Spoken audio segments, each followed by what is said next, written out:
This is the Value Investor Podcast with Tracey Reineck. All things value, all the time. Welcome back, value investors. I'm excited about the podcast this week because I thought I would try to find some top-ranked stocks that are also values that are busting out, but I wanted to find some hidden gems this time. I didn't want to necessarily cover the same old that we know certain ones are cheap. So I ran a new premium screen today that I haven't run for a long time, and it turned out to be exactly what I was looking for. And it's called Fast-Paced Momentum at a Bargain. So I pretty much thought, having the bargain term in there, we would get some kind of valuation fundamentals in there, and we did. It does look for price to sales ratios, and it looked for the price to sales ratio under 1, which we use to screen all the time for value screens.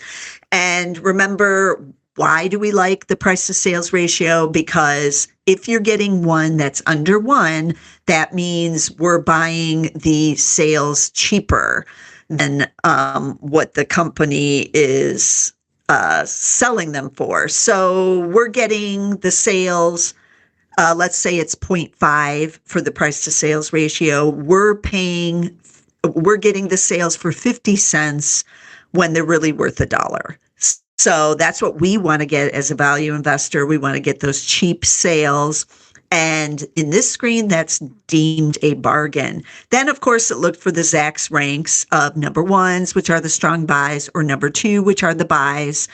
And that will be a little over 800 stocks. So quite a good universe, but it should give us rising earnings estimates. Now, when I'm recording this, on October 29th, 2025, we're in the middle of earnings season. And so the Zacks rank gets real volatile during earnings season in a good way, because someone will come out, they'll beat and they'll raise, and the analysts have to go in and then they have to raise their estimates. And so then the Zacks rank will change to reflect those changes. And we're going to get some companies that had good quarters, hopefully, by running this screen right now. So that's why we want the Zacks rank right now, to give us those companies where the earnings estimates are being revised higher. And so maybe, hopefully, something good is going on there. Then it also looked for various price changes up to 12 weeks. I think it was 4-week price change, 12-week price change. Obviously, it wants to have a big amount there. That's why we're getting momentum. And then it looked for a momentum score on the style scores of A or B, which are the 2 top scores you can get. So a lot of momentum, and, the share prices are up this year, in addition to the rank, and then in addition to the price to sales being cheap. So running all of that, and I think it also had a volume requirement, so we didn't get stocks that were trading with, 50,000 shares a session or something like that. So throwing all that together, running that screen, we got 17 matches, and there were some intriguing ones in this list in many different industries, actually. But I chose 3 that I don't believe have ever talked about that I can recall. And so I think they're all small caps too.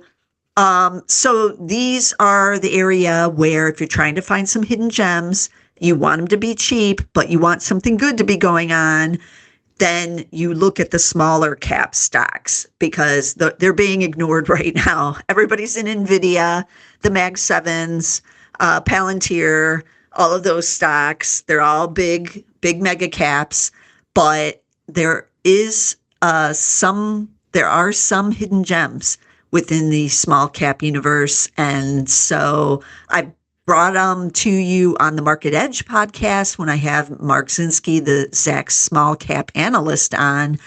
But now I wanted to bring some to you on the value investor, because historically, as we know, small cap value has outperformed. You wouldn't know it from the last decade, but historically it has, and eventually it will again. So on this list, I looked at a bunch of stocks. I tried to avoid anything where it might have been in an area like commodities, that kind of thing. There were some of those on the list, and like metals and things.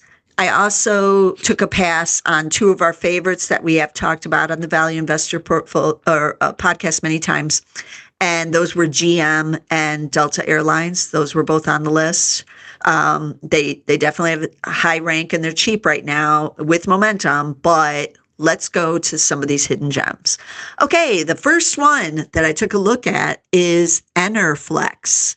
It's with an E, Enerflex, and the ticker is E as in Edward, F as in Frank, X as in X-ray, T as in Tom, EFXT. They're Canadian, they're in Calgary. This is on the commodity side to some extent, but they do energy infrastructure. Their tagline says they're builders of a better energy future. They do natural gas, treated water solutions. And you can imagine if we start talking about energy infrastructure, why this stock has momentum. It is a Zacks number one rank. It has a B for momentum. It actually has an A for value. So it's got that low price to sales ratio. What is the price to sales ratio on this one? I didn't write it down. 0.66 is the price to sales ratio. So we're getting the sales at 66 cents for every dollar of the sales. So that's really cheap. PE of just 10.4. And then the earnings side, earnings of $1.21 for 2025 and $1.07 for 2026. However, they haven't reported third quarter yet, and that's coming on November 6th before the open. So we're going to wait and see what goes on in that earnings report. It has been 4 quarters in a row now. It only came to the public market in 2022, but the estimates are on their way up. That's why we've got the number one rank. And even though we don't have the growth for next year, we do have the growth for this year. So earnings expected to spike this year.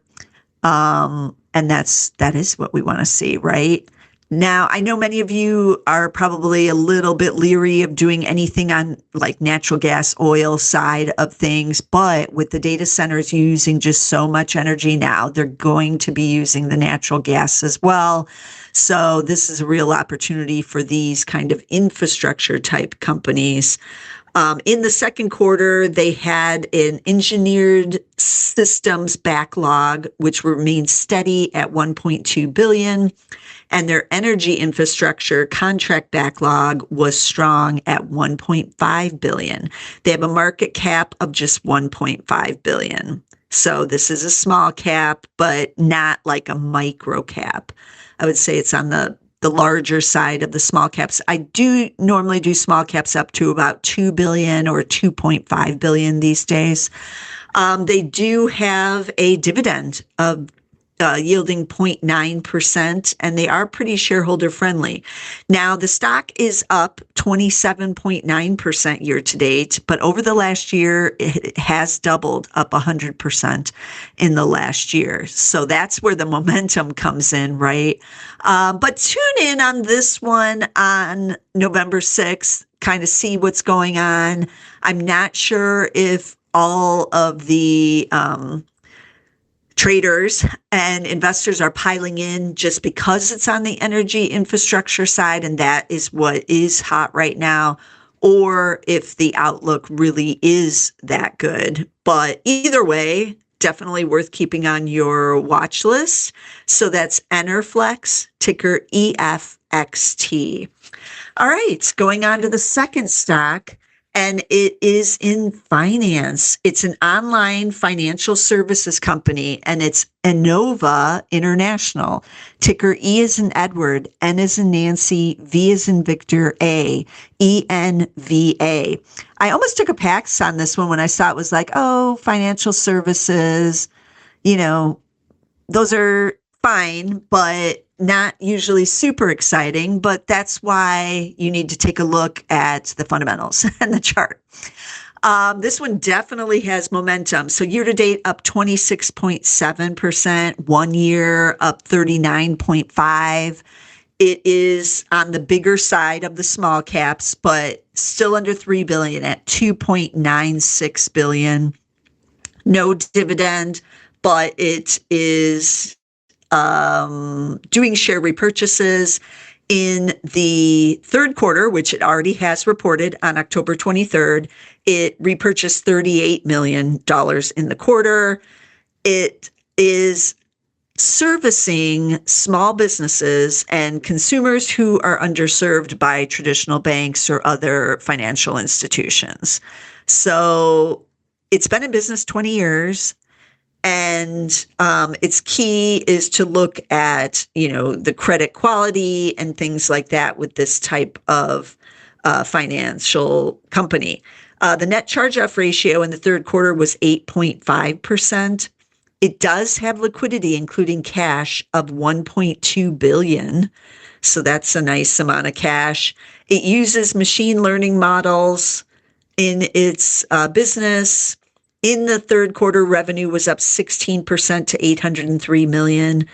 They said they have stable credit performance right now. So that's all good, things you want to see. No dividend, but again, they do have the share repurchasing.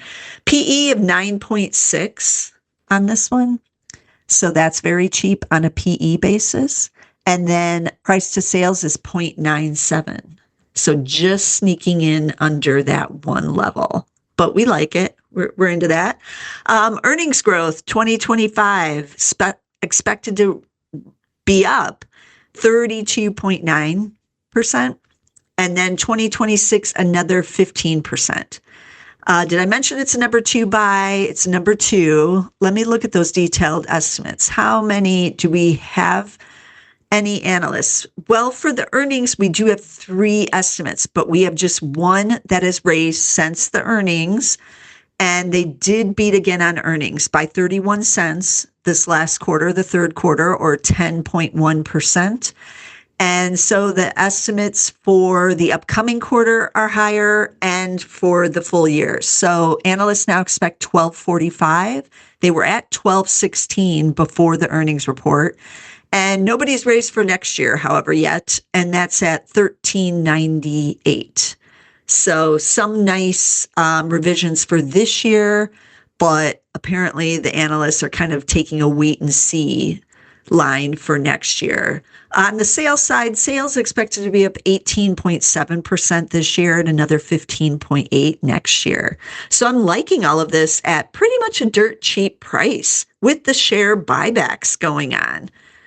What's not to like? I'm not sure. They're based in Chicago as well. So for me, sitting here in downtown Chicago right now, recording this, it's nice to see a small cap company like this, headquartered in Chicago, doing so well. But that's ENVA International, ENVA is the ticker there. Okay, then we're going to finish with healthcare. I want to say I might have covered this one in the past, but it's been a while. AVAH Healthcare is this third stock, ticker A as in Adam, V as in Victor, A as in Adam, H. They have a market cap of $2 billion. They are a Zacks number 1 rank. They haven't reported yet, but on October 21st, they did put out preliminary third quarter results, which saw revenue growth in the range of 21% to 22.6, or $616 million to $624 million. They have a market cap of $2 billion. So also a small cap, as I mentioned. These all three I would put in the small cap category. Even though Innova's close to 3 billion now, it's with everything else getting so massive, I still put that in a small cap category. Not a micro cap, but still small cap. Okay, Aviana's PE is a little higher here at 22.4. But the price to sales ratio is at 0.94. We know it's under 1 because that was in the screen. And earnings expected to be up 633% in 2025. When I see something like that, it's a little bit of an anomaly. So I am always curious, like, what's going on? Did they acquire somebody, or what's happening to see such a huge jump? So they only made 6 cents last year. They're expected to make 44 cents this year.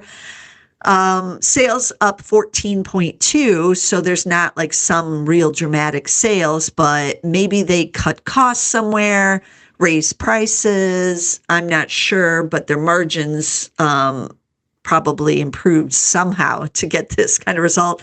And then next year, 53 cents, up 21% for next year again. So it is good to see the continuation for the earnings growth for next year. A little bit less on the sales side, though, just up 7%. So that's about half of what this year is.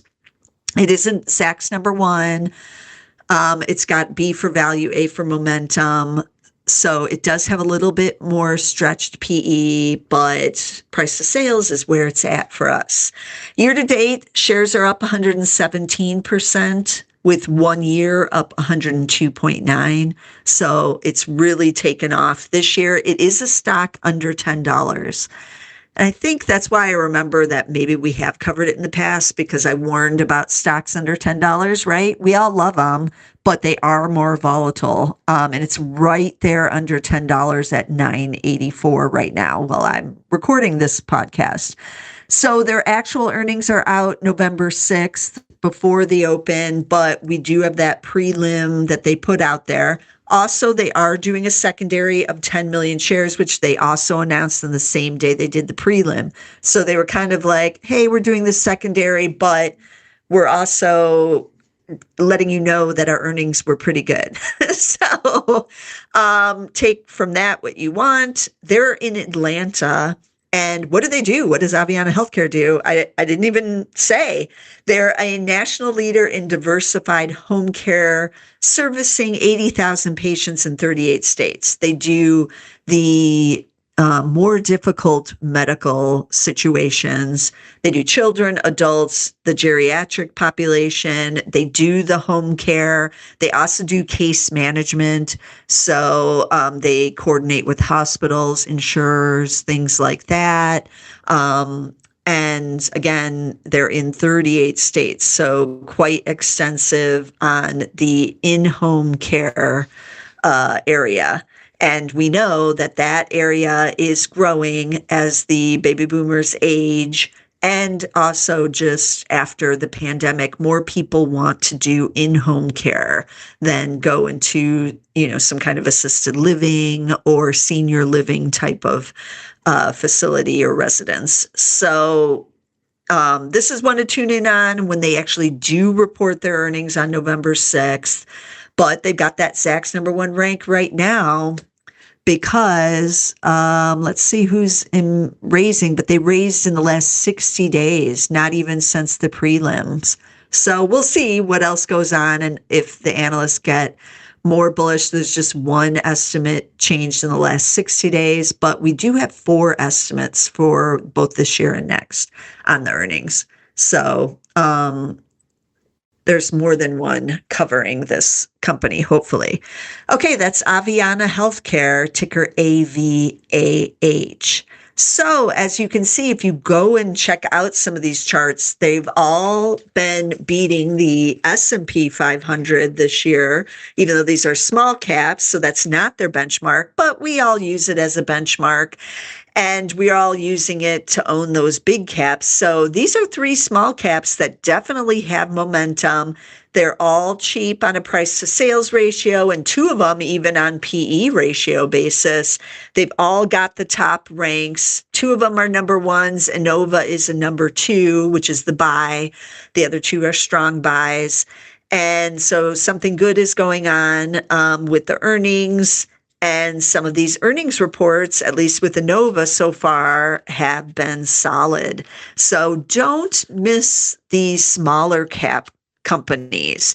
It is harder to find them, but if you run screens with the Zacks rank, hopefully you're getting those rising earnings estimates, and then you can put in the cheapness, whatever floats your boat, whether or not it's PE, price to sales. Use the PEG ratio to find growth. You can do the classic value screen and get all of the classic value, but that is going to get you a very narrow list. This one gave us 17 stocks. These are just 3, but again, GM and Delta were also on there, so that's 5 out of the 17.